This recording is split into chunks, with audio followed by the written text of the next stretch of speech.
tayo, hindi lang yung sarili natin ang palalakasin natin, hindi lang ang sarili natin ang i-connect natin sa Diyos, ngunit importante din that we be an encouragement to someone today. Keep building up one another.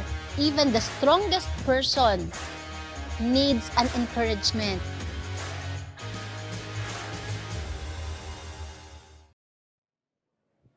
Praise. Amen. Magandang umaga po. Wow, we are overflowing today. Magandang umaga po. Batiin niyo yung katabi mo. Magandang umaga. Maganda ka pa sa umaga. You smile. You look so beautiful. You look so handsome today. Amen. Praise God.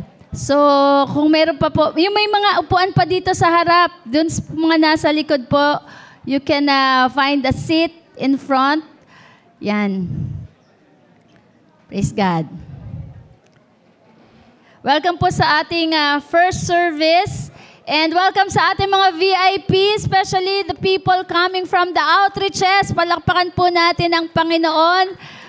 Amen. Hallelujah. Magandang umaga po. Ako po ay magpapakilala muna. Ako po si Pastora Sarah Jane Pahati Verana, ang nag-iisang asawa ni Reverend Alan Villar Verana. Si Pastor Alan po ay umuwi na sa Panginoon noong December 19, 2019. Sino ulit ako? Yan. Okay. Si Pastora po, Sarah po ang inyong lingkod. No, ganun pa man, gayon pa man na kinuha na ni Lord si Pastor Alan, ay ipagpapatuloy po natin ang pangitain ng Panginoon. Amen? At ano po ang pangitain ng Panginoon? Tayo po ay magligtas pa ng maraming tao, ng mga kaluluwa at mag-disciples. Sabihin mo sa katabi mo, tuloy ang buhay. Kahit na may problema o may crisis, no? The greatest, siguro the hardest na masasabi kong crisis po na naranasan ko ay yung umuwi si Pastor Alan nung kinuha na siya ni Lord. No? Yun po yung isa sa pinakamahirap na mararanasan ng isang babae. No? Yung mawala ang kanyang pinakamamahal na asawa. Ganun pa man po, ang ating Diyos po ay buhay, mabuti, tapat. Hindi niya po tayo pababayaan. Amen. Kahit po sa kalagitnaan ng mga problema at pagsubok, nariyan po siya. May kalakip na pangako yan. Amen? Amen. So I would like to share to you this morning. Sabihin mo nga, kalabit mo yung katabi mo. Okay ka na ba? Okay. Be still. Be still. And we will gonna start. Okay? Okay na ba? Nakahinga na ba? Okay. Dala na ba ang book note? Nakalabas na po? What about the Bible, the e-book or the e-Bible? Andiyan na. Okay. Ang ballpen, kung notebook, syempre ballpen. Kung cellphone po, pwede rin naman. Basta wag lang mag-Facebook. Face the book, pwede, no? Face the book.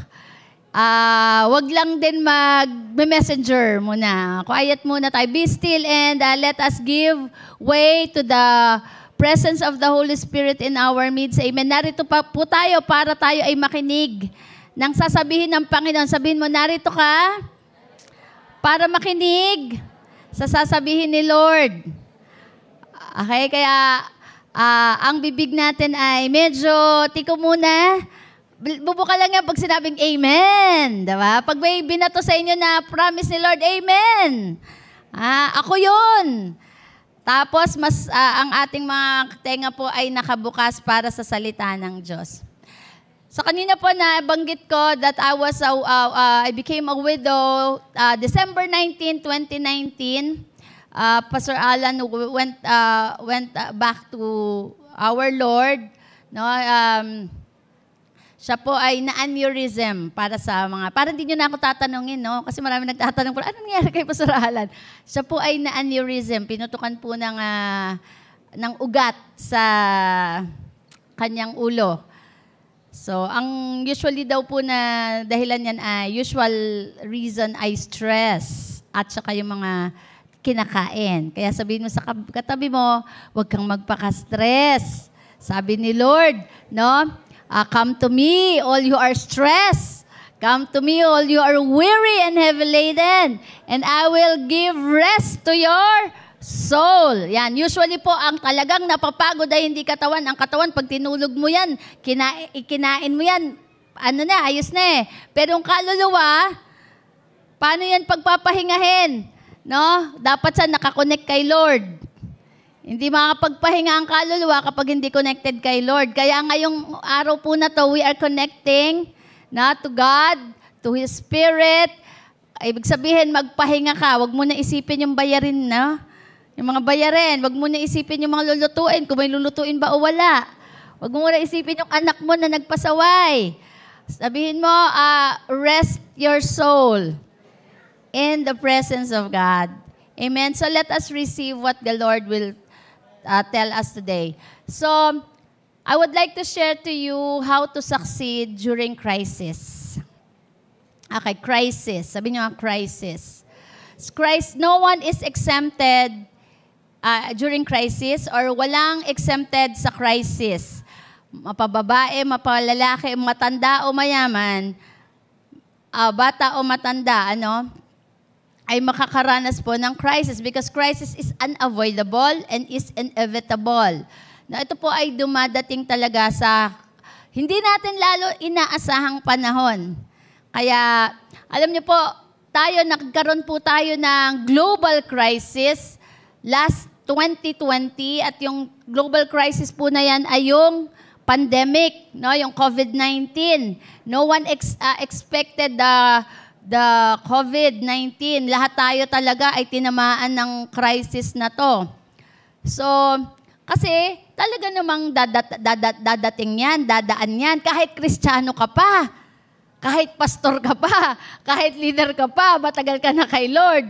Kaya huwag kang magtaka bago o maluma o matagal na sa Panginoon ay makakaranas ng crisis. Because it is inevitable. It will really comes. Tingnan niyo po, sabi sa John 16:33, I have told you this so that you might have peace in me. In the world, you will have crisis. Sa ibang translation, you will have trouble. But take courage. I have conquered the world. Sabihin nyo nga po, i-declare natin, I have conquered the world. Sino man ang nasa Panginoon, ang Diyos natin, ang ating Panginoong Yesus ay nag-conquer, so we will. Tayo din po ay magko-conquer. Amen. Those who are in Christ will conquer. Amen. Tayo muna po ay yumuko at manalangin. Panginoon, maraming salamat po sa umagang ito. Salamat sa aking mga kapatid. Panginoon at mga anak sa pananampalataya, patuloy mo pong pagpalain ng bawat isa, Panginoon, that we will be strengthened by your word, Panginoon, because we belong to the unshakable kingdom. And Lord, salamat po, ikaw ang hari ng mga hari, ang hari ng aming buhay. That's why we rest on you, we depend on you, Lord, and our strength comes from you, Lord. Sinabi mo, Panginoon, when we are weak, you are strong. Kaya, Panginoon, we depend only on you. Maraming salamat po. Pagpalain mo ang aming mga puso, ano man ang mga agam-agam sa umagang ito, Panginoon. Ito po ay aming nililay down at hayaan mo, O Diyos, matanggap po ng aming espiritu ang iyong mga salita. Ito pong aming dalangin sa pangalan ni Jesus. Amen. Amen. Amen. Basahin din po natin sa Hebrews 12:26. Hindi ko yan nailagay dyan sa aking note. Pero sabi dyan, sa verse 26. At that time, His voice shook the earth, but now His promise once more. Sabi niyo, once more. I will shake not only the earth, but also the heaven. The words once more signify the removal of what can be shaken, that is, created things, so that the unshakable may remain. Amen. Last week po, pinag-usapan po natin, narinig po natin yung mensahe natin, that Jesus is our firm foundation. Kaya mahalaga po na we are established in Christ. Because He is our firm foundation. Dahil may pangako po, ito ang pangako na ayaw ng lahat. May mga pangako po ang Diyos na kiniklaim natin, pero ito ang pangako na ayaw nating i-claim. Yung sinabi sa Hebrews 12:26, ano yung pangako? Once more, I will shake not only the earth, but also the heaven. Siyempre, ayaw natin ang sinishake. Diba? Pero sabi niya, may purpose. The words once more indicate the removing of what can be shaken. Kaya sinishake kasi para matanggal yung mga masishake. Yung mga temporary, matanggal. Sabi dan, so that what cannot be shaken may remain. Amen. So marami po sa buhay natin, kahit po tayo ay matagal ng Kristiyano, o kahit bago pa lang, marami pa rin talaga po na sa buhay natin na nasa-shake. Kaya yung testing po yan. Hello? Kaya ang crisis po, inaalaw ng Panginoon sa buhay natin. And now, ang crisis kasi depende sa pananaw po natin. Okay? So, magkakaroon tayo ng panibagong perspective. Kasi pag mali ang perspective natin sa crisis, mali rin ang response. Kaya dapat magkaroon tayo ng tamang perspective, yung perspective ng Diyos. Actually, yung word na crisis, wala sa bokabularyo ng Diyos. Okay? Ang crisis para sa Diyos ay opportunity. Amen? So, now how to succeed during crisis? Let us define succeed. It means overcome, achieve, victorious. Sabihin mo sa katabi mo, victorious ka. Take over, how we will take over during crisis or getting the desired results. No, actually, ang crisis po ay may magandang bunga yan. Katulad po ng COVID-19, meron talagang nag-succeed during crisis. Tama? Tignan mo, ikaw, nag-succeed ka, nandito ka. Amen? No, yung mga nanatili, nung during COVID-19, maraming sinik, maraming iniinuga, kasi maraming ang response, no, wrong perspective. Kaya yung iba umayaw. Pero we can be successful during crisis or we can overcome crisis. I-define naman po natin, ang sabi ng dictionary about crisis, what does crisis means? It is any situation, circumstance, changes. Yan. Yung mga pagbabago sa buhay natin, sometimes we call it crisis. Tama?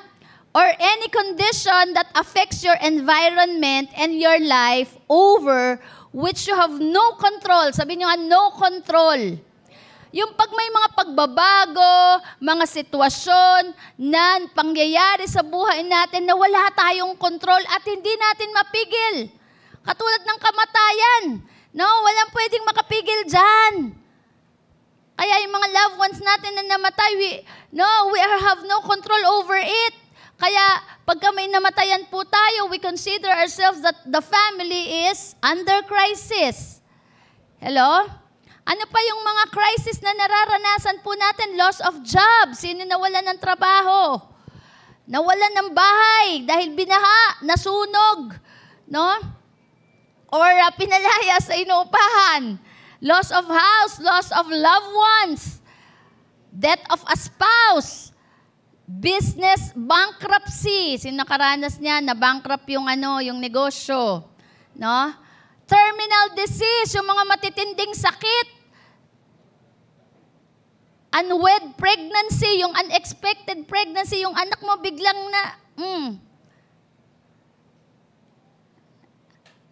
Ano kaya yung mga drug addict na anak o yung mga pasaway, rebelding anak? So, yun ay kinoconsider nating crisis. At may result ang crisis sa buhay natin, tama? No, lalo na pagka we have a wrong perspective of it. Or naturally, ito ang ating response. Fear, natatakot tayo, natotrauma, may depression, nade-despair, na-frustrate, na-anxiety, may kalungkutan, abandonment, worry, hopelessness, sense of loss, or minsan, it results to crime. No? Kapag may mga crisis, lalo na pag financial, no, pumapasok sa mga illegal na na business, 'di ba? Nagiging pusher, nagiging drug lords. So nagko-cause ng criminality, ang crisis, domestic violence, stress, and ang pinaka nakakalungkot po ay yung tumataas, nag-i-increase ngayon ay suicide. So yun po ang mga result ng crisis. But crisis, as I have said, is unavoidable. So we need to understand, dapat maintindihan natin why God allows crisis. Bakit pinapayagan ni Lord yung mga crisis or problem or challenges? And somehow, ito po, hindi lang niya inaalaw, minsan kine-create pa ni Lord ang crisis. And how we will gonna overcome during crisis. Number one, we need to understand that crisis has a purpose. Sabi niyo, purpose. Ang crisis po sa buhay natin ay may dahilan o may layunin. Kaya kung meron ka mang pinagdadaanan ngayon, financial crisis, emotional crisis, education, mental, family, relationship, business, God has a purpose. God has a purpose. Naalala ko po, merong akong young people na miniministeryohan noon way back many years ago. Doon sa, sa Ricarte, sabi niya sa akin, estudyante pa siya ngayon, pero successful na siya ngayon, Sabi niya sa akin, kasi siya lang nag-church. Sabi niya, Pastora, pinagpe-pray ko ang pamilya ko. Buo yung family niya nun. Sabi niya, ini-invite ko po yung mother ko pumunta dito sa church. Ayaw. Sabi niya ganon. Ang prayer ko, Pastora, kahit anong mangyari, gumawa ng paraan si Lord para mawin ko yung nanay ko. Sabi niya, kahit anong paraan. Alam niyo nangyari, no? Nagkaroon ng family crisis sa buhay nila. No, nagkaroon ng broken relationship between her parents. Pero through that, nawin po yung nanay niya. Hello? Kaya may mga pinapayagan po si Lord na problema sa buhay natin, yan po ay may purpose. Crisis is not as negative as you think it is. Hindi po yan negative lang. Yan po ay tumutulong sa atin para magkaroon tayo ng best result sa buhay natin. And remember, whenever God wanted to do something powerful, say powerful. Pag may gustong gawin si Lord na kabangha-mangha sa buhay mo, hindi lang siya naghahanap o inaalaw niya ang crisis, nagke-create pa siya. Grabe, nagke-create si Lord ng crisis, no? Kasi alam niyo, actually, yung sabi ko nga sa inyo, ang word na crisis, wala sa bokabularyo ng Diyos. Ang word na crisis, in-invent lang ng tao yan. Ulitin ko, ang word na crisis is invented by man. It depends on the perspective of man. Pag sinabi mo kasing problema, hello, o yung uncontrolled situation, ang tawag natin ng tao? Crisis. However, God never calls any difficult situation a crisis. Ulitin ko, hindi crisis ang tawag ni Lord sa mga difficult situation. Iba ang tawag natin sa problema. Ang tawag natin sa challenges. Kasi depende kasi sa terminology talaga because it depends on our perspective. So ang tawag natin dyan, crisis, problem. Pero si Lord, hindi niya tinatawag yung difficult situation na crisis. It is His way. It is an opportunity for great things to be displayed. Hello. Kasi kung anong terminology natin, kung anong ginagamit nating word, ito ang nagdidictate ng sitwasyon natin. Hello. Halimbawa, may financial crisis. Sabi mo, walang pera. Mahirap ang buhay. Yan ang ginamit mong term. Ang hirap ng buhay. Walang pera. walang pag-asa. Anong ginamit? Hopeless ka na. No? Wala nang pag-asa. So kapag yun na ang term na ginamit mo, i-dictate niya yan yung sitwasyon mo. But if you use the problem, halimbawa financial problem, financial challenge, ay tiningnan mo yan as an opportunity. So ibig sabihin, pag nakita mong opportunity yan, you will do something to earn.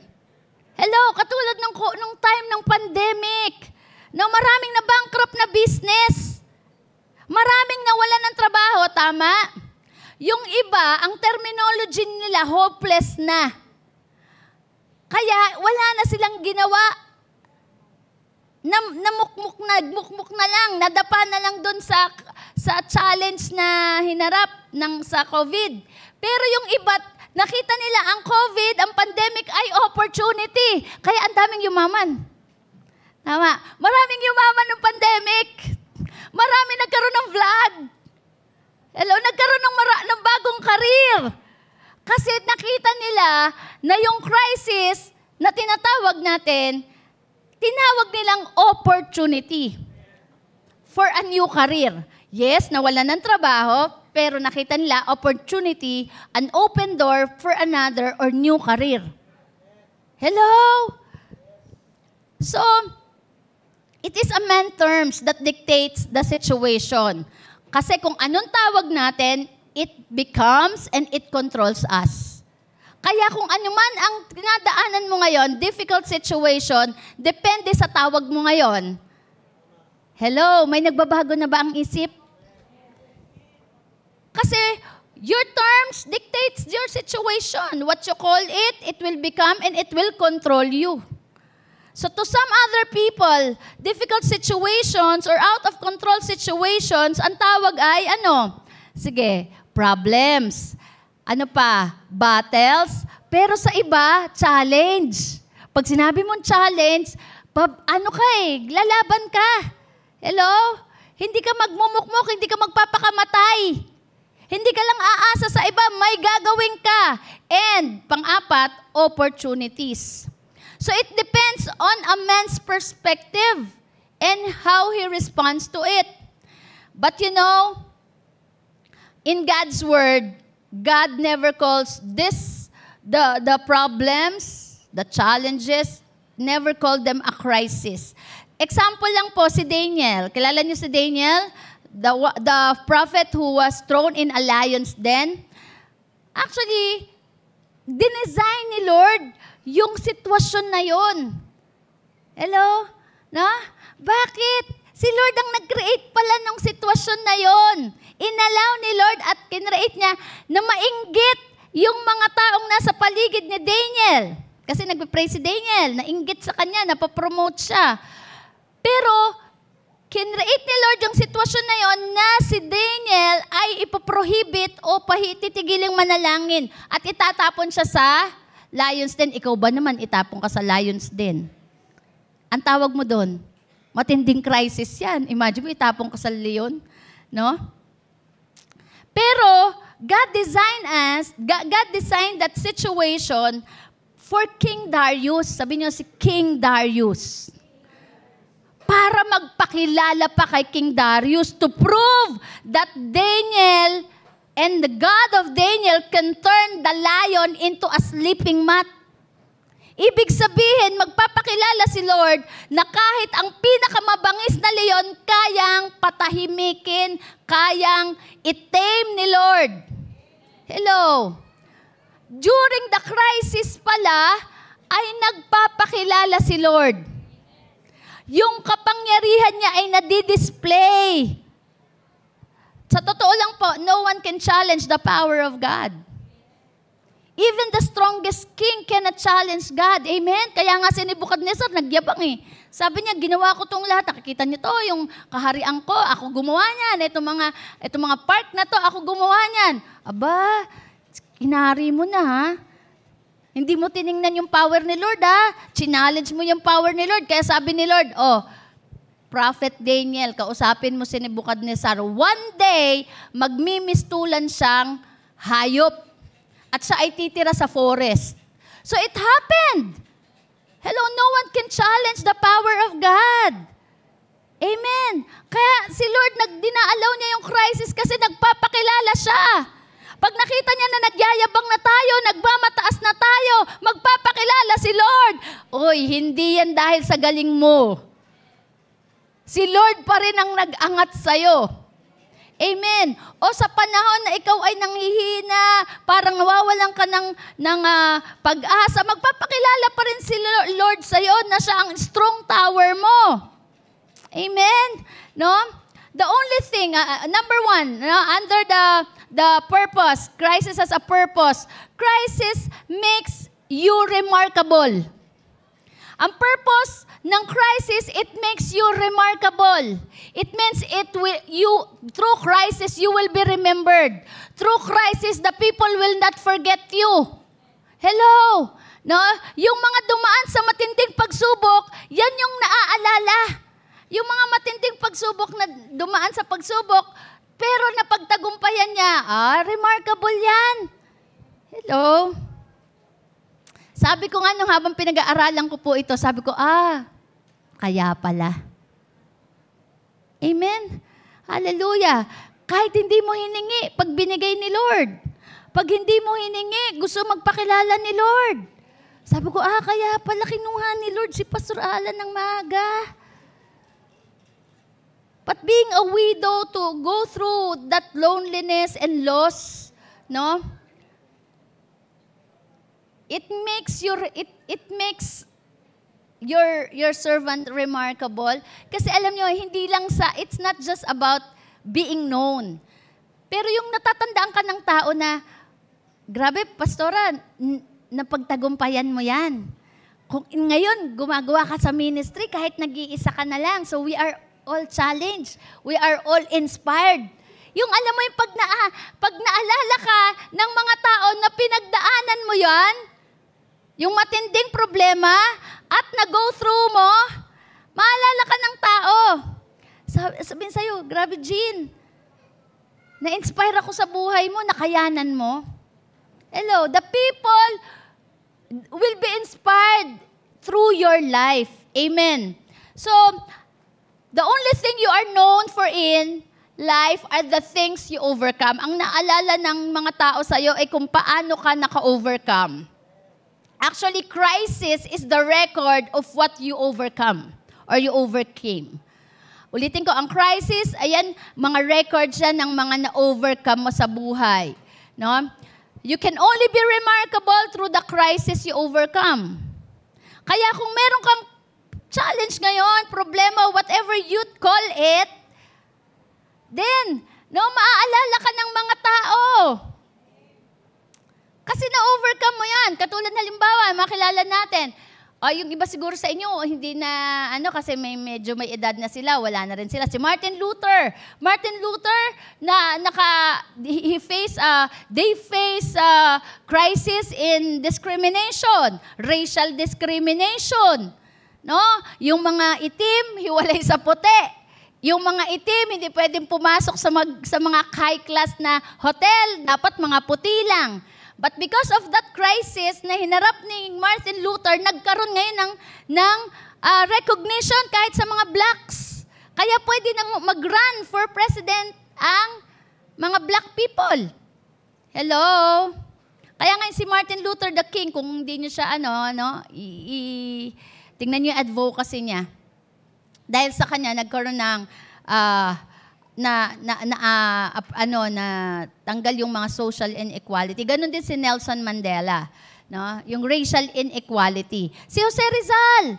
Bakit natin naalala si Jose Rizal? Hindi lang dahil sa binaril siya sa Luneta. Pero isang malaking crisis yon. Pero through his death, through his writings, yung crisis na hinarap ng mga Pilipino, yung lack of patriotism, nationalism. Kaya nga tayo, bakit yung mga kabataan natin nagiging nasyonalista? Nasyonalista ka ba? Makabayan ka ba? Dahil yan sa ginawa ni Jose Rizal. Sabing ganon, ang kabataan ay... Si Jose Rizal nagsabi niyan. And during this time, No, merong Spanish oppression. 'Di ba? Kinakawawa ang mga Pilipino. Walang edukasyon ng mga pagka Pilipino ka, hindi ka pwedeng pumasok sa higher education. Ganon yung time niyo sa Rizal. No, yung crisis na pinagdaanan nila, but Jose Rizal became remarkable. Amen. Sino pa? Si Abraham at saka si Sarah. Si Abraham at si Sarah, walang anak. Diba? Because Sarah was barren. But through the crisis they undergone, now they are being remembered. Hindi natin makalimutan si Abraham at saka si Sarah, na kahit matanda na, nagkaanak pa. Kaya yung mga gusto magkaanak, magkakaanak ka pa, sabihin mo sa katabi mo. Hello? 90 years old ka na ba? 100 ka na? Wala ka kay Sarah at kay Abraham. Ano pa? Si Joseph the Dreamer. Naalala nyo kay Joseph the Dreamer? Yung balon at saka yung kulungan. Tama, napagtagumpayan ni Joseph the Dreamer ang balon na kung saan hinulog siya ng kanyang mga kapatid. At siya ay nakulong dahil siya'y pinagbintangan, pero pinagtagumpayan niya. Hello? Kaya nga maaring meron tayong mga balon ng problema, meron tayong mga imprisonment sa buhay natin o mga rejections. No? Katulad ni Joseph the Dreamer, sino pa? May crisis din, si Shadrach, si Meshach, at si Abednego. Sabi ni Nebukadnezar, lahat kailangan lumuhod. Kung hindi luluhod dyan sa statwa na yan, itatapon sa apoy. Hindi lumuhod kasi alam nila kung sinong totoong Diyos eh. Matinding crisis yun, itapong ka sa apoy. Sino pa? Si Daniel, diba? So we remember these people, they became remarkable because of the crisis they have been through. Kaya yung crisis mo ngayon, may purpose yan. Sabihin mo, kapatid, may purpose yung crisis mo ngayon. Hallelujah. What we are going through, God allowed it so that you can be remembered. Hallelujah. O katulad ni Nanay Sila, matatandaan natin siya. Bakit? Napagtagumpayan niya yung terminal disease. Pinagaling ng Diyos.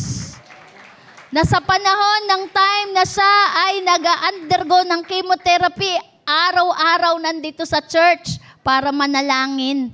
Kanino dumepende? Sa Diyos. Oo, dinala sa ospital, nag-undergo ng mga procedures, pero ang nagpagaling pa rin ang Diyos. She became remarkable.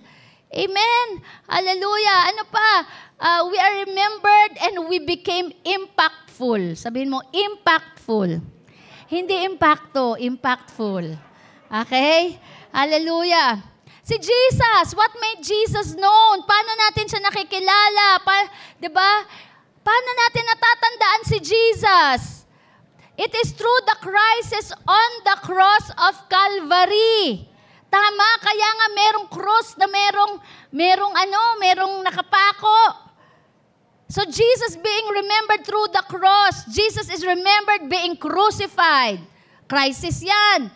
Imagine mo, teacher ka, di ba? Son of God, son of man, but crucified. He died and he was buried, but rose again after 3 days. Now, we remember Jesus. Amen. Kaya nga po yung crisis po ay pinapayagan, kinikreate ng Diyos to prove that God is bigger. Sabihin mo, God is bigger. God is bigger than circumstances or any difficult situation so that people will remember you and remember God. Amen. Hallelujah. Ano sabi sa Romans? Kaya nga sabi ni Paul, no, may sinabi siya sa Romans 8:28, and we know that all things work together for good to those who love Him and to those who are called according to His purpose and glory. Kaya lahat ng bagay, all things, sabihin mo all things. Pag sinabi mong all things, hindi lang good things, pati bad things. Na sinasabi natin crisis, pero may purpose si Lord dyan. Kaya wala ka ng lusot. Wala na ring lusot ang kaaway. Wala na rin tayong excuse. Kasi kaya ni Lord pagandahin ang mga pangit na nangyari. Amen. Why? Because He is powerful and He is sovereign. So Paul means that crisis in the hands of God turn into a blessing. Ang mga crisis, ang problema, ang mga challenges sa buhay natin sa kamay ng Diyos ay magiging pagpapala. Amen. Hallelujah. Naalala ko po si Chester. Chester po, grabe, tindi ng pinagdaanan. Tindi ng crisis po na pinagdaanan namin ni Pastor Alan sa kanya. May mga time na sleepless nights talaga kami. No? We are so disturbed. No? Pero yung crisis na dinaanan niya ay naging way para mawin niya ang kanyang pamilya. Mawin sa Panginoon. Amen. Nandito na po sila. Si Tatay Ronnie, si Nanay G, si Ate Rian, na engineer na ngayon. Tama, isa na lang, di ba? Hallelujah. Kaya tuloy natin ang panalangin. Paul means that Christ in the hands of God could turn into a blessing, or it means that difficult situations become an opportunity. Ulitin ko, difficult situations become an opportunity. Kaya nga yung financial challenge natin, if you are financially challenged, alam niyo, opportunity yan for new business. Opportunity yan para ilabas mo yung galing mo. Opportunity yan for new ideas. Hello, yung mga relationship, or crisis in the relationship, opportunity yan para mas mag-bonding kayong mga magpapamilya. Tama? No? May mga ganong testimony lumalapit sa akin. Pastora, may problema po kami sa pamilya namin. O sabi ko ang tamang response dyan, huwag kayong magagalit, huwag niyong dikdikin, huwag niyong pokpokin, mahalin niyo lang. O di ngayon, they are together. And the gospel was open to their family. Amen. Sabihin mo nga, crisis makes you remarkable. Amen? And number 2, crisis brings you promotion. God sometimes causes crisis for a purpose, to bring us back to what is necessary. Amen? Kung ano yung mahalaga lang. Minsan na-allow ni Lord yung mga crisis para makabalik tayo to what is basic. Sa sobrang komplikado ng buhay natin, na kinukomplikado na, minsan nakakalimutan natin yung mas mahalaga, yung basic. Amen? No? So, crisis bring us back to what is necessary. Halimbawa, no, yung mga pamilya natin ngayon, sobrang busy-busy na sa mga gadgets, and nagkaroon ng problema sa family, no? Ibinaba mo na mga gadgets, pinag-usapan mo na, nagkaroon mo na ng bonding ang pamilya. No? Natutunan mo nang makinig sa isa't isa.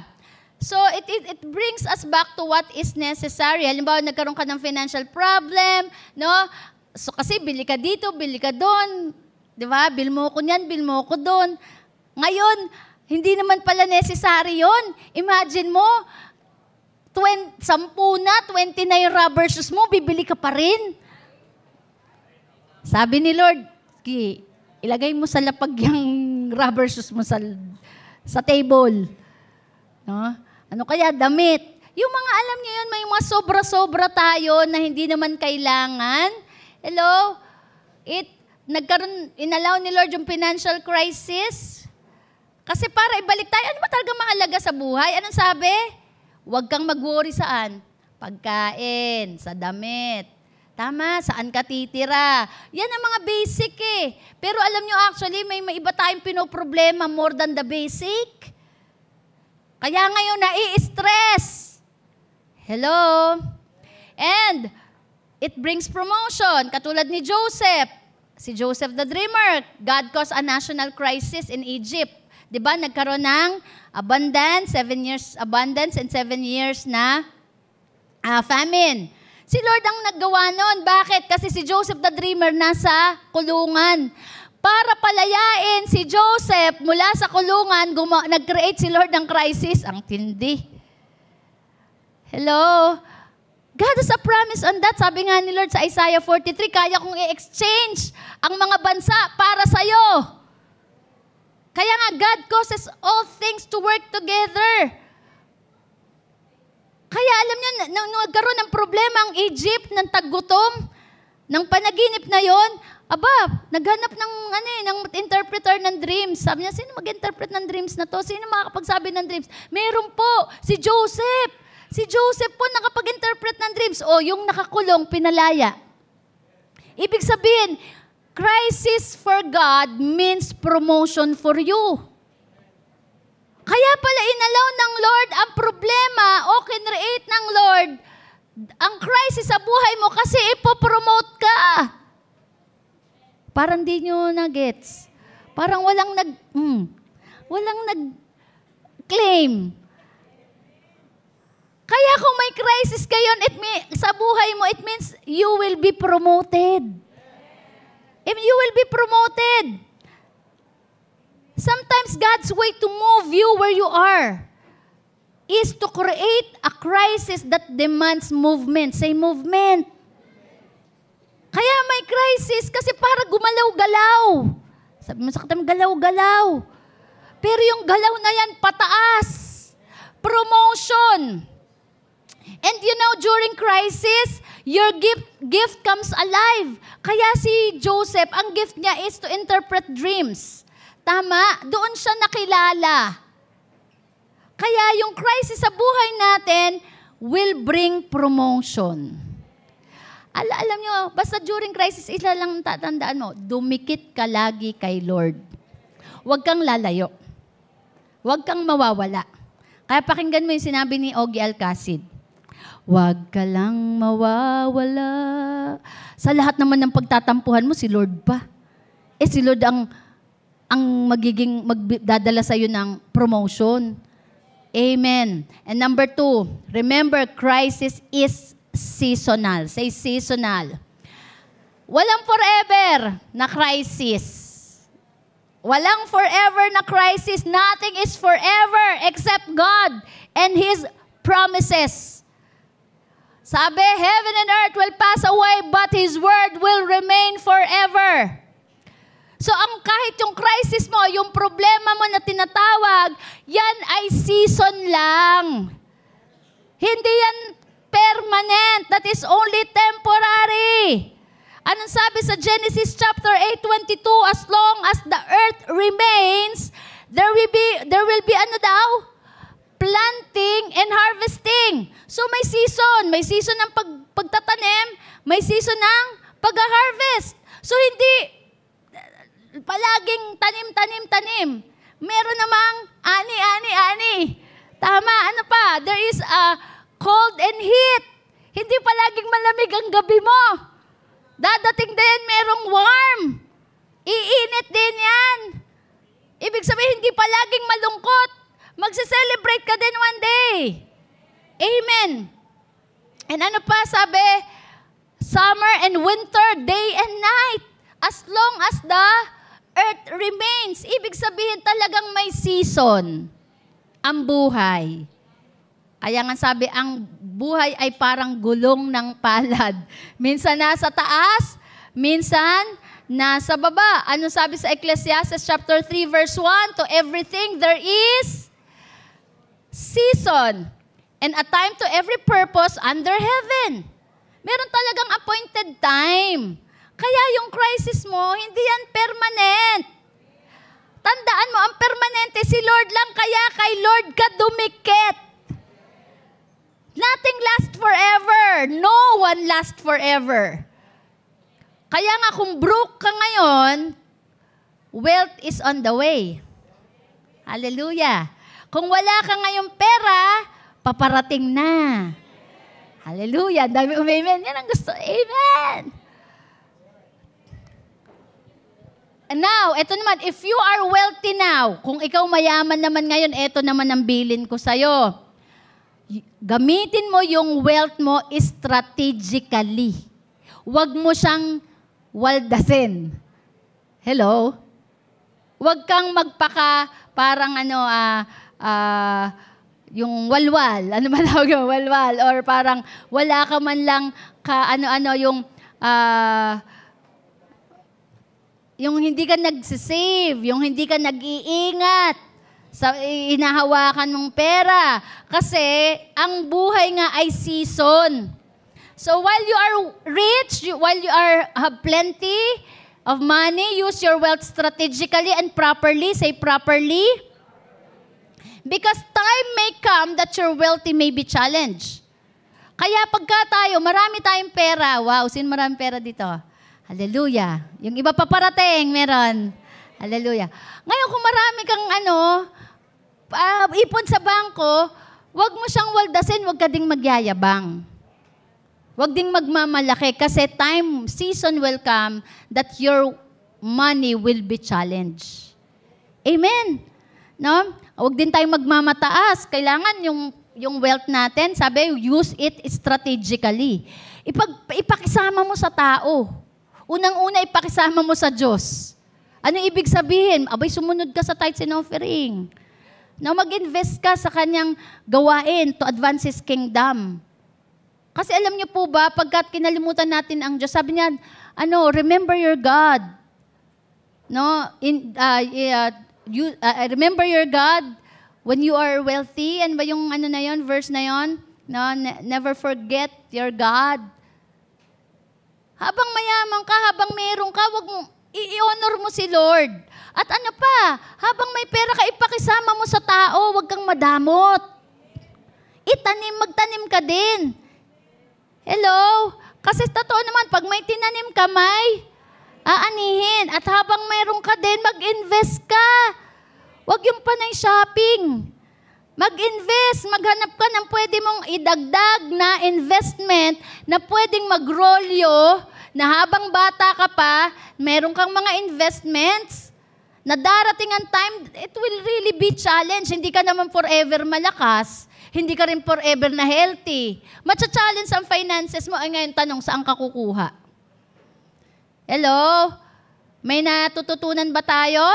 No, nadadagdagan ba yung wisdom natin? So, because everything is for a season. Everything is for a season.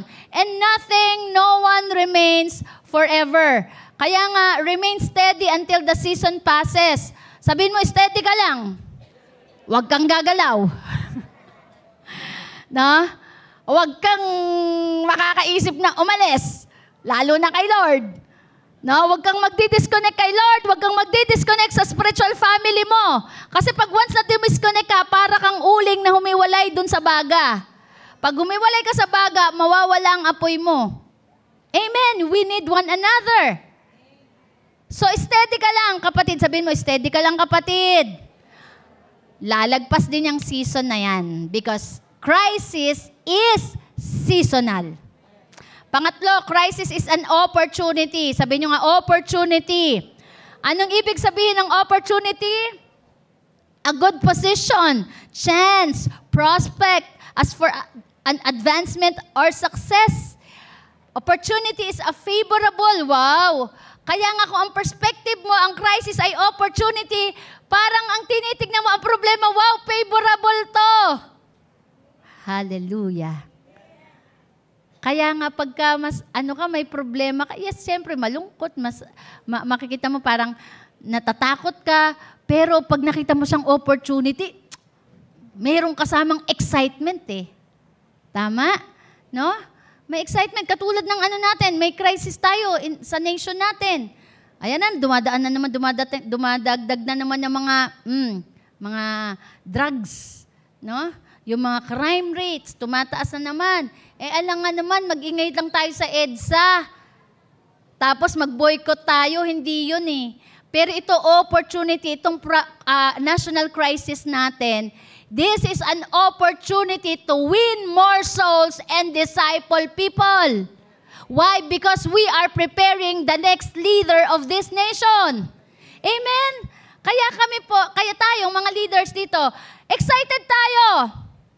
Hello? Excited tayong mag-pray. Excited tayong pumunta sa campus. O excited tayong pumunta sa outreach. Bakit? Kasi may national crisis. Hindi pwedeng wala kaming gawin. This is an opportunity to win more people and to disciple the young generation and prepare them to the next leadership. Amen. Remember, life is a series of crises. Sabihin nyo nga, series of crises. Tanong, nakailang crisis ka na sa buhay? Sa ibang, sa Tagalog na, term, dagok. Ilang dagok ka na? Ilang dagok ka na ng buhay? No? Ako talagang hindi ko makakalimutan talaga when I lost my grandmother, na siyang nagpalak sa akin. I lost my mother, I lost my father. No? Those are crises. At marami pa actually, hindi na mabilang. Pero those become an opportunity.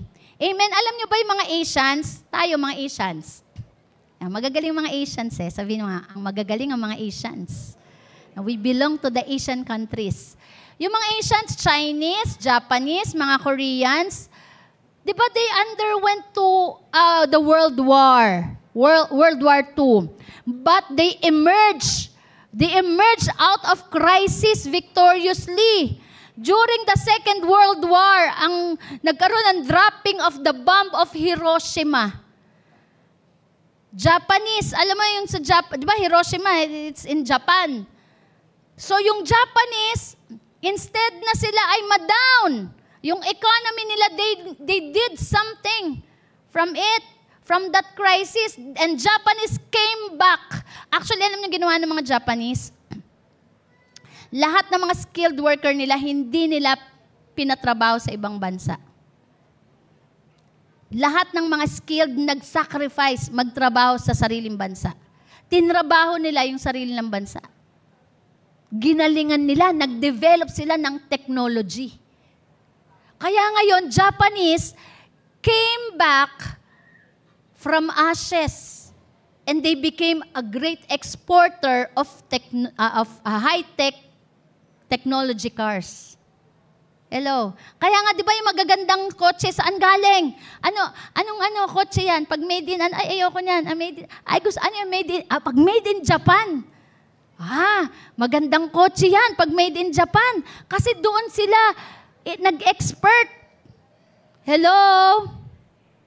Japanese took the crisis as an opportunity to develop their people. Ay ngayon, number 1 din sa technology ang Japanese. Tama ba? Ano pa? Yung mga Chinese. Alam niyo mga Chinese, di ba? Din sila, mahirap din silang bansa. Ang ginawa nila, they come to every cities. At alam mo, naghahanap sila ng mga business opportunity. Kaya ang Chinese, they end up owning businesses. Kaya tignan niyo dito po sa atin sa bansang Pilipinas. Diba? Usually, sino yung mga magagaling na negosyante? Sino may-ari ng mga negosyo? May Tan, may Si, may Chan. Ano pa? Diba? Gokong Wei. Wala man lang Bonifacio. Dapat lang Bonifacio, Machukar, Mones. Ganun dapat Di makulang. Ganyan. Hallelujah, meron tayong Chinese dito diba? Calvelo, dapat sa mga may Hernani, yung Baklaan, Enterprise, dapat mga ganyan. Hallelujah! Kasi bakit? Pag may crisis, gawin nating opportunity. Mas lalo tayong magsipag. Lalo tayong mag-develop ng skill. Mag-aral tayo ng skill. Kung anong trending ngayon. Ang trending ngayon, AI, marketing. Huwag tayong magpapahuli. Hallelujah. Kaya nga kung halimbawa may financial challenge tayo, crisis sa family, naalala ko po si Pastor Alan. Sabi ni Pastor Alan kay Tatay Flibert nung kay kay Iza pa, sabi ni Pastor Alan kay Pastor Flibert, Tatay Flibert, buntis si Sarah. Panglima yon si Iza. Sabi ni Tatay Flibert, kasi may Chinese blood si Tatay Flibert. Sabi niya, okay yan, pampasipag yan. Mas lalo kang sisipag. Yun nga, sumipag nga. No? Hallelujah. O baka madagdagan na naman. Nasaan na si Travis? Lalong sisipag to si Travis. Si Chris. Nasaan na si Chris? Dalawa pa lang matipid to si Chester No? So, crisis, pero ang mga anak hindi crisis yan, blessing yan. They are gift from God. Amen? No? So, why the Chinese and Japanese emerge out of crisis? Because for them, there is no such word as crisis. Hindi nila ginagamit ang word na crisis. Sabihin mo sa katabi mo, wag mo nang gagamitin ulit yan, ha? Huli na tong pag-uusap natin na to. Ha? There is no such word as crisis. For them, their language for crisis is opportunity. Amen. Hallelujah. Ang mga Chinese, they are traveling all throughout the world. They are looking for opportunity to invest, while most country nagfo-focus sa crisis. Pero ang Chinese, looking for opportunity. Meron nun sa Africa, no, sabing ganon, negosyante, Pilipinong negosyante, sabi, uy, punta ka sa Africa. Sabi ganon, nagbebenta ka ng sapatos? Sabi niya, punta ka dun sa Africa, magbenta ka. Sabi ng Pilipino, ba't naman ako magbebenta dun? Mga nakatapak nga yung mga ano dun eh. Nakatapak yung mga Afrikano dun eh. Hindi nga sila kahit nagchichinelas eh. Sabi niya, yun nga opportunity dun eh. Walang sapatos dun, kaya dun ka pumunta, magbenta ka. Kung anong wala, ibenta mo. Hello? Ikaw ang gumawa ng trend. Example, si Jesus, no? We need to change our mentality. Sabihin nga natin, change our mentality of our situation from crisis to opportunity. Example din si sitwasyon ni Lazarus, no? Sabi ng mga tao, patay na po si Lazarus, Lord. Anong nakita nila? Crisis 'yun pagpatay, 'di ba? Pero si Jesus sabi niya, hindi, natutulog lang. Iba ang pananaw ni Jesus. Sa mga tao, patay na si Lazarus, malaking problema, loss yan, crisis yan, pero kay Lord, sabi niya, hindi. Tulog lang.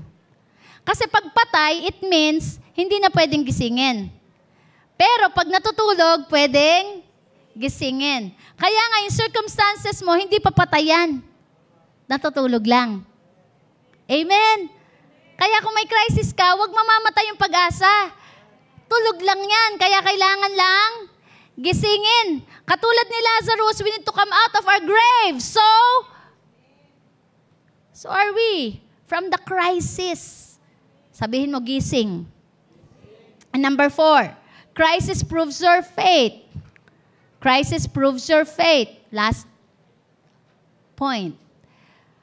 During crisis, ay test ang ating pananampalataya at napoprove kung totoo ka.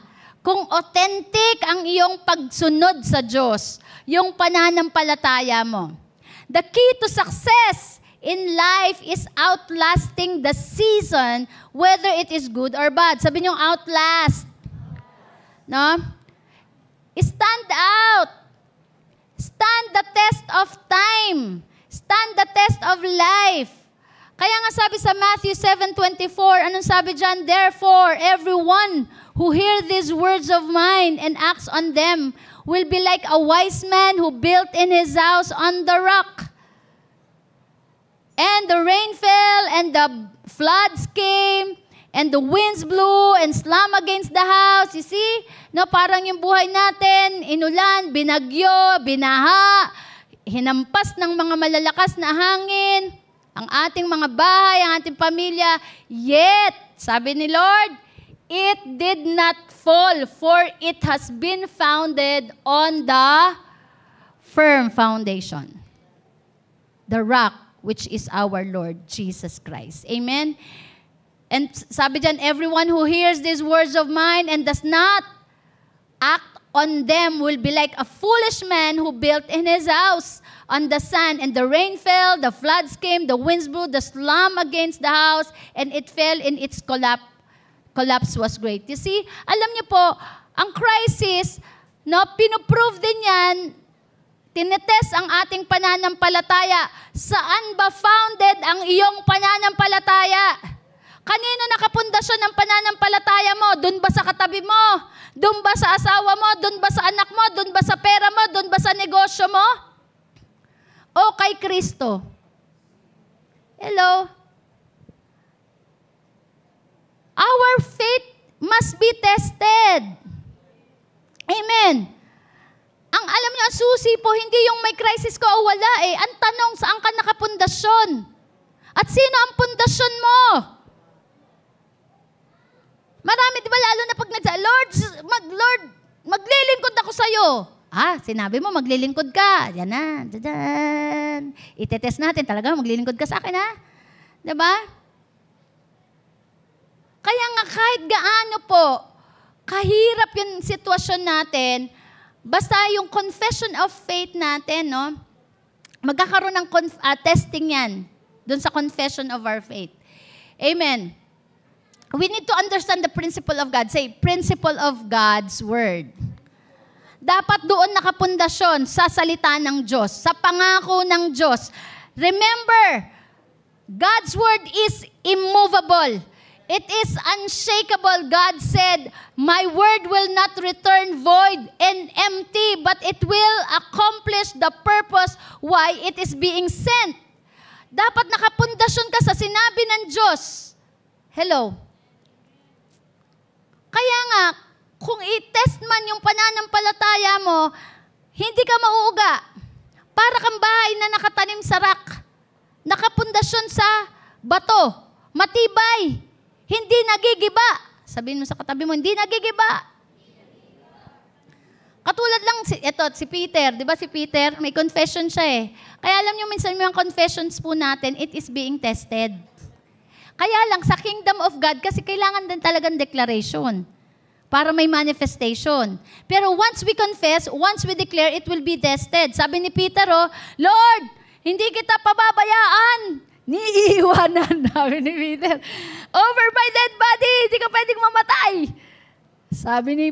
Sabi ni Jesus, talaga Peter dahil sa confession mo, nagising si Satanas. At ang sabi, sige nga, subukan natin kung totoo yung kanyang confession of faith. Hello? No? Kaya nga pag sinabi mong, I will win 100 in the outreach. Wow, yung confession mo, 100, 1,000. Diba? Ayan na, dadating na. No? Mapuprove, itetest yung faith natin. Itetest yung finances. Hallelujah. Bind. Diba? Itetest ang mga staff. Itetest ang mga outreach leaders. Itetest ang mga leaders, ang mga workers. Sabi mo 1,000 Sa December, 1,000. Doon tayo sa CES. Hallelujah. We will gather 1,000 people na nagmamahal kay Lord. When you say you will win 1,000 souls for Jesus, Satan will wake up to prove if you really mean it. Hello? Do you really mean it? Do you really mean that when you say, Lord, I'm gonna serve you? He will attack your financial support. He will attack your people, your family.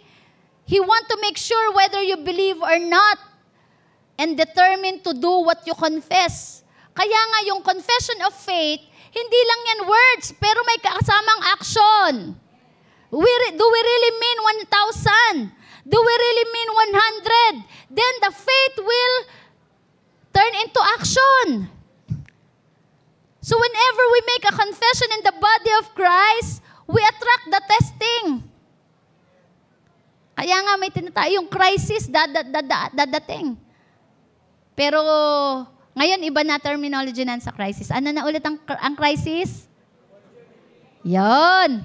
In the kingdom of God, we need to confess in order to manifest. But it must be tested. Hallelujah.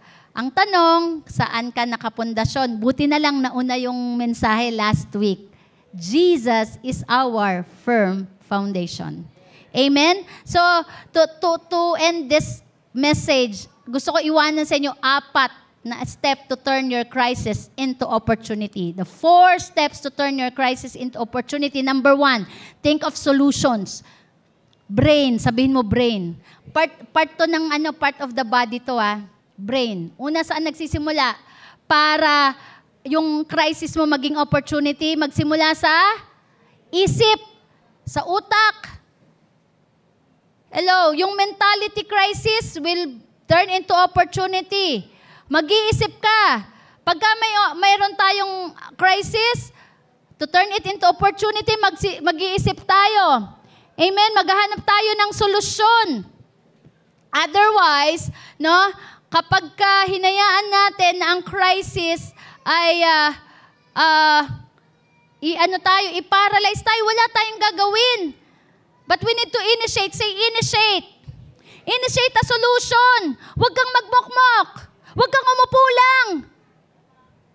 Hello. Maghanap ka ng pwedeng gawin. Mag-meeting kayong pamilya. Kung paano susolusyonan. Wala nang magsisisihan.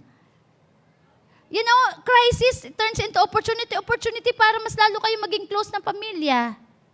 Opportunity para lumabas ang galing. Uy, ito palang anak ko na to. Magaling pala tong magbenta. Itong magaling pala, yung asawa ko, magaling magmarites, pero magaling na pala siya mag-sales talk. Di ba? Lumalabas yung gift talaga na gagamit sa tama. So sit down, mag-brainstorm, mga possible ways to get out of the situation. Amen? Mag-usap kayo mag-asawa. And every person that was promoted through a crisis was promoted to the solution. Ulitin ko. Maganda to. Every person that was promoted through a crisis was promoted for the solution. Ibig sabihin, nagiging problem solver ka. Amen. Because God will give you wisdom. God will give you new ideas. But you need to take action out of it. Kasi hindi si Lord ang mag-a-action, ikaw. Pero ang idea kanino galing? Kay Lord. So, initiate, think of solutions, pagganahin ng brain. Pangalawa, pagganahin ang mata. Look at your resources. Look at your resources. Huwag mong hanapin ang wala. Wala talaga. Wala ka talaga makikita pag hinanap mong wala. Tama? Kasi si Kumare may ganun eh. Sister may ganun eh. Ako wala, kaya hindi ko kayang gawin. Si Pastora Sara kasi magaling magsalita. Magaling ba talaga? Kasi ganito, may ganito si brother kasi. Huwag mong hanapin yung wala sa'yo. Ibig sabihin, kaya wala sa'yo yan, hindi mo yan kailangan. Madali kasi maghanap ng kailangan ko, nung wala ako, kaya wala rin akong gagawin, pero para i-overcome natin ang crisis, no? I-shutdown mo yung isip mo dun sa wala. Mag-center ka, mag-focus ka dun sa meron. Hello? Anong meron ka? Magaling kang manahi. May makina ka. O manahi ka. Hello? O magaling ka mag-sales talk. Kumuha ka ng mga yung nagtatambak lang, bumabagsak, nagbabagsak. Ang tawag dyan? Consignment. Ibenta mo. Online. Gaganon ka sa Kaysa nagtitiktok ka, wala namang nabibenta. Di ba? Magaganon ka at magbenta ka. Gamitin mo yung galing mo sa pagsasalita. Alam mo, yung iba kumikita kahit wala namang puhunan eh. Ano yung meron ka? Kaya nga si Lord, sabi kay Moses, sabi ni Moses, hindi po ako marunong magsalita. O sige, anong meron ka? Meron po akong tungkod. O sige, yung tungkod, gagamitin natin yan para gumawa ng himala. Amen? No? Yung batang lalaki, anong meron siya? 5 tinapay, tsaka 3 isda. O nagpakain ng 5,000. Anong meron ka? Utilize what you have. Manage what you have. And when you utilize, pag ginamit mo kung anong meron ka, magre-release pa si Lord ng mas maraming resources. At pagka minanage mo yan ng tama, the Lord will release more. Ang problema, yung meron ka, di mo ginagamit. Yung may skill ka, hindi mo ginagamit kasi nakatingin ka sa iba. For sure, meron kang skill. Meron kang meron.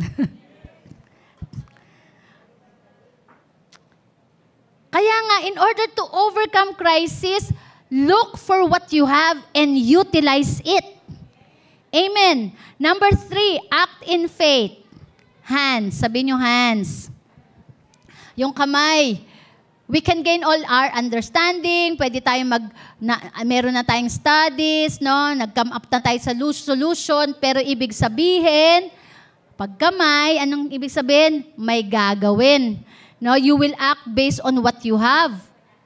Kasi kapag hindi ka kumilos, wala ring mangyayari. Yung idea ay useless kung kapag walang gagawing action. Hello. Tsaka mangarap ka. Sabi mo sa katabi mo, mangarap ka. Mangarap ka, magkaroon ka ng goal. Magkaroon ka ng goal personal, sa family. Yung iba nga, dinidikit eh. Dinidikit nila eh. Sa pader, dinidikit sa room, nilalagay sa... Naalala ko po tuloy. Ito, share ko lang. Ma-share ko lang. Wala namang... Di ba, libre mangarap? Mangarap lang tayo ng malalaki kasi pag maliit, kaya natin atin yan. Pero pag malaki, kanino galing? Si Lord. Sabi ko, Lord, dadan. Sabi ko, finally, nakita ko na ang bagay sa akin. Bagay kami, di ba? Sabi ko, bagay kami. Pwede sa putik, pwede sa bundok, pwede sa lubak-lubak, pwede sa misyon. Pero sabi ko, Lord, ang presyo nito para sa'yo. Pang presyo ni Lord. Hello? O baka naman may mag-criticize sa akin. Grabe naman si Pastora Sarah. Napakaluho naman. Laki ang mahal ng ano. Bakit? Kay Lord naman ako hingi. Hindi naman ako hingi sa inyo eh. Kaya ikaw, mangarap kang malaki. Kasi hindi ka sa akin hihingi, hindi sa katabi mo kay Lord. Amen! Gusto ni Lord, mangarap ka. At kapag may pangarap ka, bibigyan ka ni Lord ng idea para gumawa ng something. Hello! Hallelujah! Naalala ko isang pastor, nangarap sila na bilhin yung buong hotel ba yun? Sa Pampanga. Ilang milyon yun, no? Talagang alam nyo, ginawa nila, inikutan nila, generico march nila, no? 12 million ba yun? No? Sabi ko, grabe, sana may ganun akong pananampalataya. Inikutan nila ilang beses, no? Pero wala silang hawak. Pero meron, isa lang ang prayer at saka faith. Tapos may ginagawa sila, no? Nag-usap-usap sila mga leaders. Tapos dun sa pananampalataya nila, merong kring. May mga tumatawag, nagpapadala si Lord. Hello? No? Kasi bakit may ginagawa eh?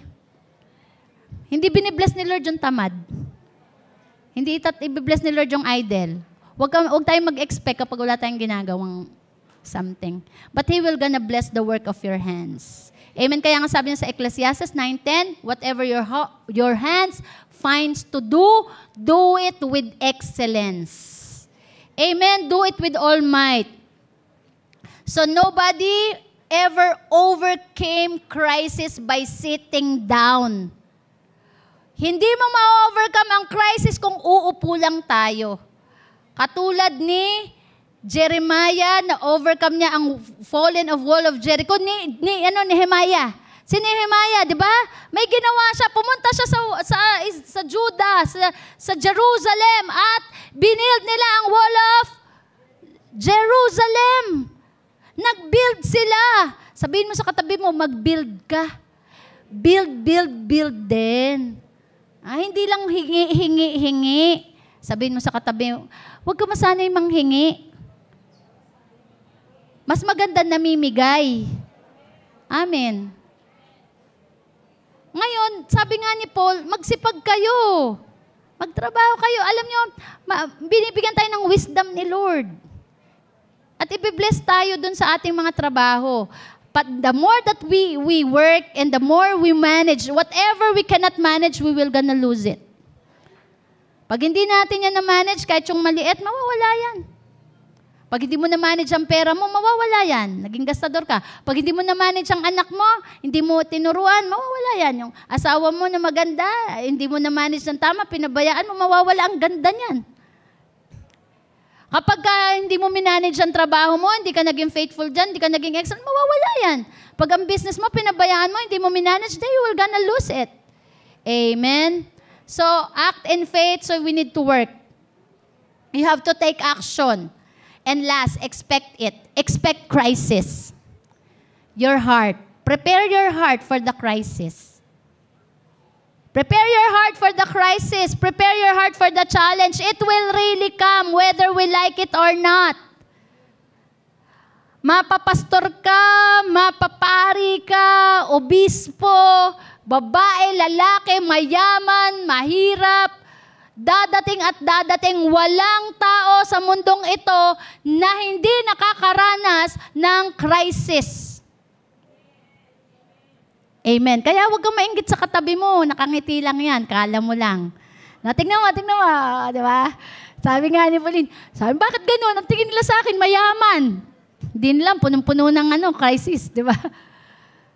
Hindi halata. Kaya sabihin mo, huwag mo sasabihin, buti pa si sister, walang problema. Buti pa si brother. Panayang kain sa labas. Kala mo lang yun. Hello? Kaya lang, hinahandle nila ng tama. Sabihin mo, expect crisis. Prepare your heart. To expect is to prepare. Preparation avoids frustration. Pag hinanda mo ang sarili mo, alam nyo, kaya nga habang wala pa, maghanda ka, palakasin mo sarili mo, establish mo ang sarili mo sa Word of God. Hallelujah, amen ba? Kaya nga yung iba nagsasabi, Pastora, buti nakayanan mo, ano yung mga anak mo? No, may ministry ka pa, may external pa. Bakit? Bata pa lang, wala pang masyadong crisis. In-establish ko na yung sarili ko, pinundasyon ko na sa Word of God. Kaya nung time na talagang matinding dagok, binalikan ko yung salita ng Diyos. Isaiah 43, Isaiah 54, lahat na ng Psalm 23, lahat na ng kabisado kong promises ni Lord, saka word ni Lord, talagang kinonfess ko na. Hello? And truly, the Word of God is our firm foundation. Kaya nga, ngayon pa lang, i-expect mo na mayroong paparating. Hindi sa nagne-negative tayo. Kasi hindi naman talaga negative ang crisis. Opportunity yan. Pero kailangan din paghandaan natin. Amen. Because life is a series of crises. Being a child of God does not exempt you from crisis. Hindi porket anak ka ng Diyos, born again ka na, wala nang crisis. Meron. Si Paul nga dinrag Di ba, kinaladkad, kinulong. Si Peter, kinrucify ng patiwarik. Crisis is a promise Jesus gave. Nangako si Lord. Mayroong paparating na trouble. Hello. Kaya nga, i-take natin to. Promise to, mangyayari. Anong sabi niya? No? He said, in this world you will have many troubles. Kaya huwag ka nang magtaka kung meron ka. Kasi pangako yan, meron talaga. Pero meron siyang purpose. Seasonal yan. Tama? Crisis will come. Because avoiding crisis is avoiding or moving out of God's agenda. May agenda si Lord. Crisis will come. The greatest protection in life against crisis is to expect it and get ready. Sabihin mo sa katabi mo, get ready. Basahin natin John 16:1, no? Jesus continued, I have told you all this so that you won't lose your faith. Sinasabi ko na, sabi ni Jesus, inasabi ko na sa inyo in advance para hindi kayo mawala sa inyong pananampalataya na kapag ka, when you face troubles, sabi niya, I have told you all this. Advance ko nang sinasabi sa inyo para hindi kayo panghinaan ng inyong pananampalataya pag humarap kayo sa mga pagsubok. I have told you all this now to prepare you. Yan, sabi niyo, prepare. Sinabi na ni Lord para paghandaan natin. Hindi porket na-born again, wala ng pagsubok. Hindi porket na-born again, wala ng challenge. Ihanda mo. Dadating talaga yan. Pero sino ang firm foundation? Saan tayo nakapundasyon? Sabi, so when the time comes for these things to happen, you will remember that I warn you. Amen. Balikan natin John 16:33. I have told you joy. Patapos na ako. Dito ka na. I have told you this so that you might have peace. Say peace. Sinasabi sa atin ni Lord, advance, magkakatrouble ka. Pero sabi niya, peace I give to you, the peace that the world cannot give. Kaya bakit ka magkakaroon ng kapayapaan? Hindi dahil alam mo na solusyon, hindi dahil alam mo na ang future, may kapayapaan ka kasi nakapundasyon ka kay Kristo. Amen? Amen. In the world you will have trouble, but take courage. Sabihin mo sa katabi mo, take courage. Lakasan mo loob mo. Lakasan mo dibdib mo. Sige nga, pound your heart. Lakasan mo lang ang dibdib mo. Ha?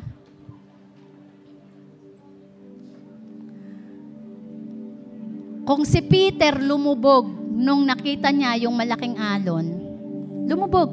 Nalunod ba? Hindi. Sinagip pa rin ni Lord.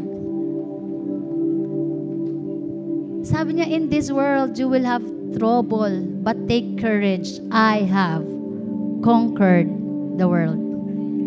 Amen? Christ has a purpose.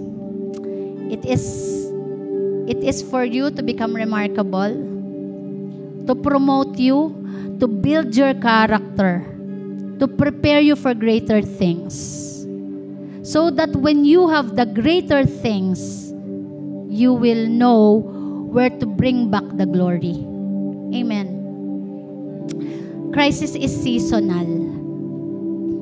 Sabihin mo sa katabi mo, matatapos din yan. Matatapos din yan. Sino dito yung mga medyo nakagraduate ka na? Di ba? Sino yung mga, di ba pagka may graduation? Sino yung nakagraduate ka na? Di ba? Nakagraduate ka na sa terminal disease. Hello, taas ang kamay. Nakagraduate ka dun sa financial challenge na may babayaran ka. Amen? Pagka meron, itaas ng kamay nyo. I-recognize nyo. Ibig sabihin, nag-graduate ka dyan. Pinagtagumpayan mo yan. Yung gumraduate sa family trouble. Taas ang kamay.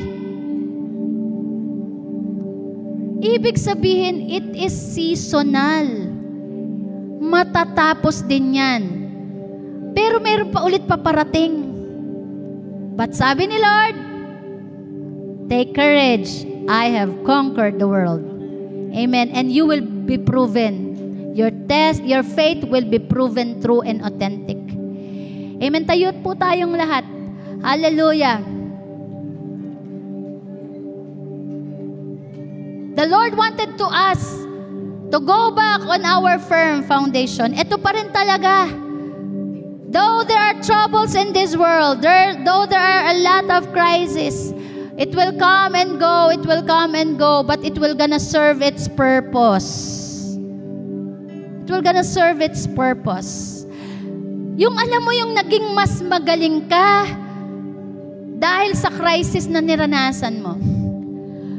Mas naging humble ka dahil sa crisis na naranasan mo. Yung na-unite kayo bilang pamilya dahil sa crisis na inalaw ni Lord. Yung nagkaroon ka ng bagong negosyo dahil sa crisis, sa financial crisis na naranasan mo. Amen. Hallelujah. In order for us to succeed during crisis, remain in our foundation, deeply rooted in His Word. Wag nating hayaan, na makapasok ang anumang bagay na magpapa-unstable sa ating pananampalataya. Pray, fast, connect with the Lord, connect with His people, read His Word, memorize His promises. Because we do not know what is ahead of us. But one thing we know, that God is faithful to His promises. Amen? Hallelujah, hallelujah. Mga kapatid, mga anak, hindi ko po alam kung anong pinagdadaanan nyo ngayon. But the message of God to us is very clear. He has a purpose. Maybe some of you are about to be promoted. Hindi mo alam. Sabi ng Bible, no eye has seen, no ear has heard, no mind has conceived what the Lord has prepared for those who love Him. Minsan na nakikita lang po natin ay ang mga problema, ang mga challenges, pero yung pala God is preparing you inside for greater things. Amen. Yung pala paparating na pala yung bahay mo. Paparating na pala hinihingi mong anak. Pine-prepare ka lang. Ipaparating na pala yung 12 disciples mo. Meron pa palang ipapanganak na bagong church ang Jagia. Ikaw ang mangunguna. Meron palang ipapanganak na bagong negosyo, ikaw ang hahawak. Kaya ka pala pinadaan dyan. Pinapadaan. Amen. Hallelujah. Hallelujah. Pwede ba natin kantahin yung firm foundation? Hallelujah. He is our firm foundation. The rock on which we stand. Ibigay lang natin kay Lord. And get excited on what is ahead of you. Amen. Hallelujah. Huwag mong titigan yung crisis mo ngayon. Sabihin mo, ito ay tulad ng isang eye of the needle. Ano ba yung eye of the needle? Yung mata ng karayom. Butas ng karayom. Pero when I go through it, the opportunity, the blessing is waiting for me. Amen. Hallelujah. Amen. One day, sabi ni Lord, promise niya, lalabas ka, sisigaw ka, magsasaya ka, magse-celebrate ka. Hallelujah. Yung lugar na tinutubuan ng mga tinik ay tutubuan ng malaking puno na namumunga. One day, we will celebrate of your victory. One day, you will rejoice. Amen. Hallelujah. Thank you, Lord. Sino yung mga naniniwala? Believe in His promises. Build yourself. Make the Word of God your foundation. His Word. Thank you, Lord. Thank you, Lord. Sige, taas mo ang kamay mo. Kung ano man yung mga dinadaanan natin ngayon, iba't iba yan. Hallelujah. Hallelujah. And be excited for the opportunity. Bibigyan ka ng bagong idea ni Lord para magkaroon ng panibagong negosyo. Bibigyan ka ng idea ni Lord ng wisdom para maayos mo ang pamilya mo. Thank you, Lord. Thank you, Lord. Thank you, Lord. Thank you, Jesus. Get closer to God. Hallelujah. Thank you, Jesus. The rock on which I stand, when everything around is shaking. I've never been more glad that I put my faith in Jesus. He's never let me down. He's faithful to generations. So why would He fail now? He won't. Oh, He won't. He won't fail. He won't fail.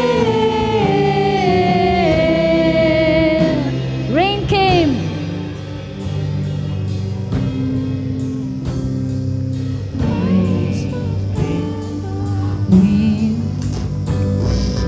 Rain came, wind blew, my house was built on you.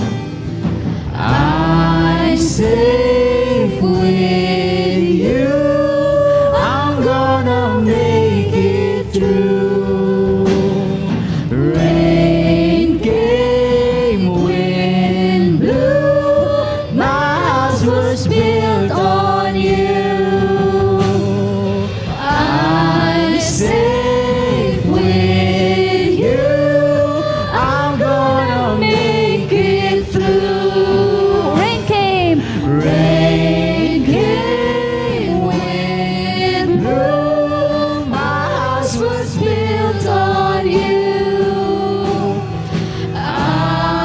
safe with you. I'm gonna make it through. I'm gonna make it through. My spins on you. I'm safe with you. I'm gonna make it through. Christ is my firm foundation, the rock on which I stand when everything around me is shaking. I've never been more glad that I put my faith in Jesus. He's never let me down. He's faithful through generations. So why would he fail now? He won't. He won't. He won't. He won't fail. He won't fail. He won't fail. He won't fail. Hallelujah. He won't fail. Hallelujah, hallelujah. The Lord wants us to look ahead. Look ahead. From the point that you are having your crisis, look ahead.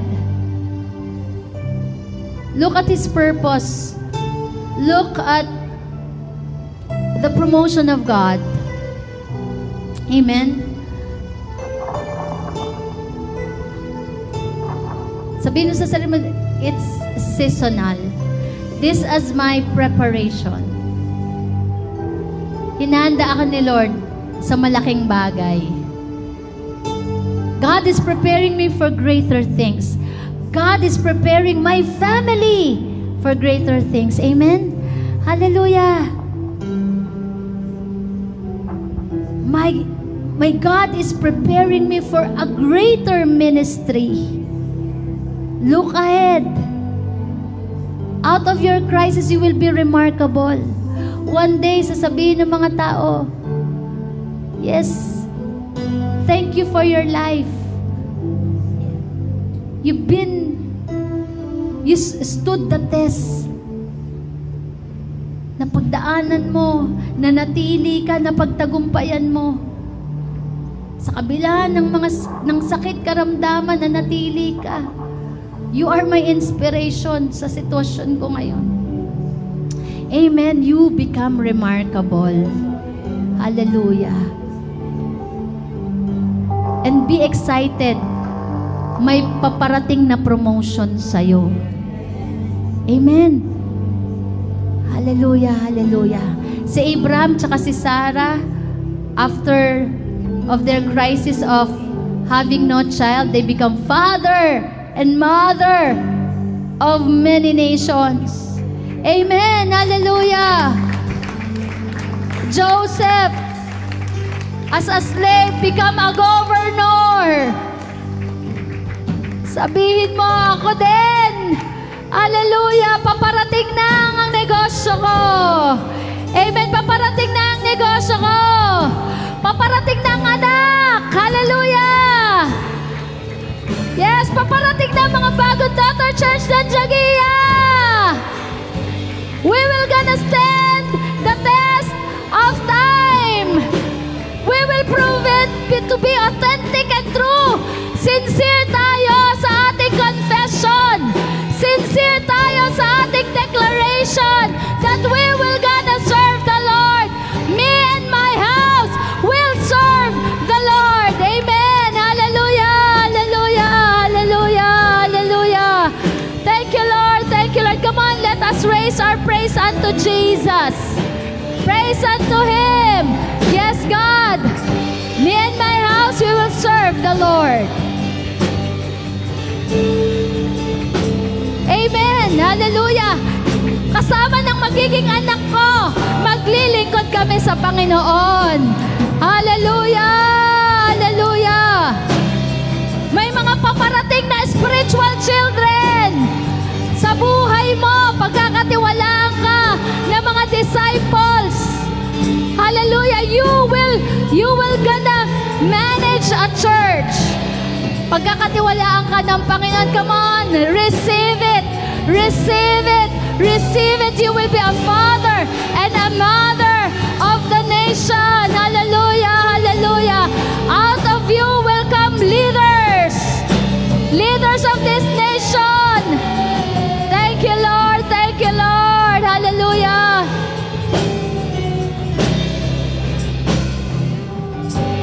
Yes, Lord. Meron dito, gagamitin ng Lord as financial supporter. Meron kang financial challenge ngayon, pero hinahanda ka ni Lord para maging financial supporter ng kanyang gawain. Hallelujah! Hallelujah! Amen! Yes, Lord! Kung ikaw yan, sabihin mo, Lord, ako yon. Ako yon, Lord! Hallelujah! Hallelujah! Lord, kung anong meron ako, gagamitin ko para sa'yo. Amen. Praise God. Thank you, Lord. Thank you, Lord. Lord, maraming salamat po, Panginoon. Your word is powerful. It will not return void and empty, but it will surely accomplish the very purpose why you have sent it to us today. Lord, ang church mag-a-advance. The people of God will advance. We are not slave, but we are leaders. Hallelujah, hallelujah. Hindi po kami kawawa, hindi kami talunan. Kami ay mga victorious, tagumpay. Hallelujah. Amen, amen. Glory to God, glory to God, glory to God.